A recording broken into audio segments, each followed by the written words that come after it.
उत्तम श्री रामचंद्र की जय जय श्री राम, जय जय श्री राम, जय सिया राम, जय सिया राम। রাম নবমী উদ্দেশ্যে আজকে এসছেন, কি বলবেন? দেখুন, পুরো ভারতবর্ষ রাম নাম এবং রামময় হয়ে গেছে। একটাই শব্দ, গতকাল রামনবমী ছিল, সবারকার মুখে জয় শ্রীরাম, এবং যে রামকে এনেছে আমরা তাকে আনবো, এই হলো সারা সব জায়গায়। আপনি শেখালা বাজার আজকে খুললেন, কেমন সাড়া পেলেন, কতটা আশাবাদী? সকলকার মুখে নরেন্দ্র মোদীজির নাম, কারণ কি তারা বিকাশের দিকে তাকিয়ে আছে, উন্নয়নের দিকে তাকিয়ে আছে। সবাই বলছে মোদীজিকে ভোটটা দেবে। তোমরা কোনোদিন ডাকবে না কীভাবে বলো বলো না। আমরা আছি, তোমার সাবস্ক্রাইবার আছি। কোনোদিন কেউ বলে না কীভাবে, ঠিক আছে?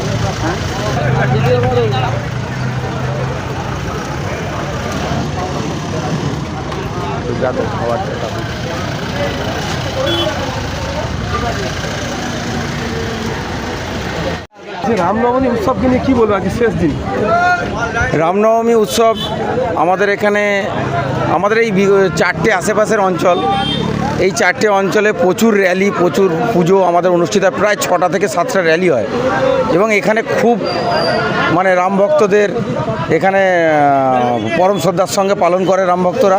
এবং আগামী 21শে এপ্রিল আমাদের মশাট বাজারেও একটি ধর্মীয় শোভাযাত্রা আছে, খুব বড় র্যালি। সকল রাম ভক্তদের আমন্ত্রণ করছি, এবং এখানেও নিষ্ঠার সঙ্গে ভক্তিস্বরে কাল থেকে রাম ভক্তরা পূজা অর্চনার মাধ্যমে এই দিনটি পালন করলেন।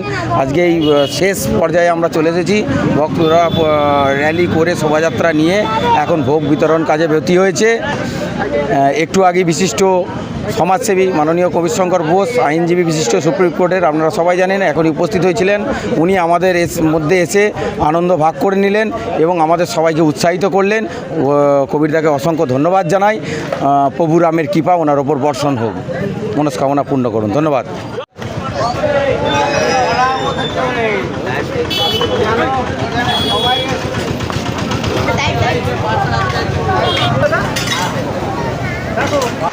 রামনবমী উৎসবকে নিয়ে আজকে আপনি কি বলবেন?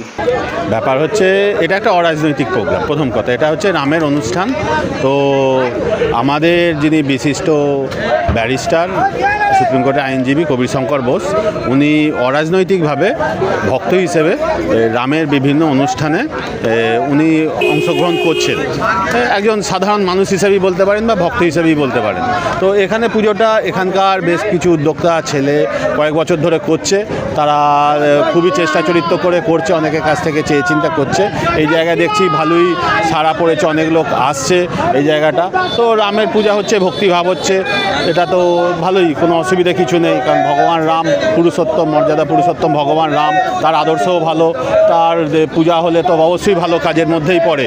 তো দিঘিঘাট একটা পবিত্র জায়গা, তো এইসব ব্যাপার চলছে আর কি। তো কবিরদা শুনে বিভিন্ন রাম পুজোতে, ভগবান শ্রীরামের পুজোতে কবিরদা যাচ্ছেন। তো এখানেও ইচ্ছা প্রকাশ করেছেন যে উনি অরাজনৈতিকভাবে আসবেন, ভোগ প্রসাদ বিতরণে অংশগ্রহণ করবেন এবং ফুল প্রণাম দেবেন। তিনি সেই মতোই এসেছিলেন। ওনার বিভিন্ন রাজনৈতিক কার্যক্রমের পরে উনি এখানে সাধারণভাবে এসেছেন, সকলের সাথে ভোগ বিতরণ করেছেন, নিজে ভোগ প্রসাদ গ্রহণ করেছেন এবং তারপর যথারীতি নিজের জায়গায় চলে গেছেন। তো এই হচ্ছে ব্যাপার আর কি। আমার নাম অরিন্দম ঘোষ। আমি এই পুজো কমিটিটার সাথে ডাইরেক্ট যুক্ত না হলেও এদের সাথে এরা করছে দেখে আমিও অনুপ্রাণিত। এখানে র্যালি হয়, শোভাযাত্রা হয়, রামের পুজো হয় ভক্তি সহকারে। তারপরের দিন মানে আজকে র্যালি হয়েছে, তারপর খিচুড়ি পায়েস ভোগ প্রসাদ রামকে দিয়ে জনসাধারণকে দেওয়া হয়, এটাই হয় আর কি। আপনি কি বলবেন? আমি বলার মধ্যে বিশেষ কিছু বলতে চাই না, তো বলবো এই রাম পুজোটা নিয়ে মানুষের যে আবেগ, মানুষের যে ভালোবাসা, যে অরাজনৈতিক একটা সংগঠন হিসাবে মানুষ যে এখানে এসেছে, সেই হিসাবে খুব ভালো লাগছে, খুব গর্ববোধ হচ্ছে।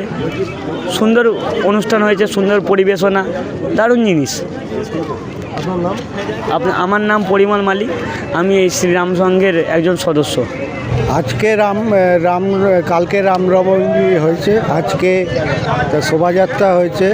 হ্যাঁ, বিশেষ করে আমাদের সনাতন ধর্মীয় যেসব নীতি রেওয়াজ আছে সেগুলো মেনে আমরা পুলিশ প্রোটেকশন দিয়ে আমরা র্যালি শুরু করেছিলাম দিঘির ঘাট থেকে পুরো শিয়াখালা বাজার পর্যন্ত, ওখান থেকে আমাদের দিঘির ঘাটে সমাপ্ত করা হয়েছে।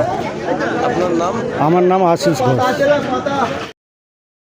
Sanjeevani health care nursing home, Shiyakhala Furfura শরীফের পাশে, শ্রীপতিপুর, হুগলি। সমস্ত চিকিৎসার উন্নত মানের পরিষেবা দেওয়ার জন্য আমরা রয়েছি আপনাদের পাশে। Emergency, ICU, cardiology, nephrology, orthopaedic surgery, onco surgery, general medicine, physiotherapy, neuro medicine, dialysis, neuro surgery, শিশু সুরক্ষা, গাইনোকোলজিস্ট বিভাগ, ক্যাশলেস পরিষেবা, স্বাস্থ্যসাথী সহ যে কোনো হেলথ স্কিম, মেডিক্লেম গ্রহণযোগ্য। এছাড়া স্বাস্থ্যসাথী কার্ডের মাধ্যমে সম্পূর্ণ বিনামূল্যে সার্জারির সুব্যবস্থা।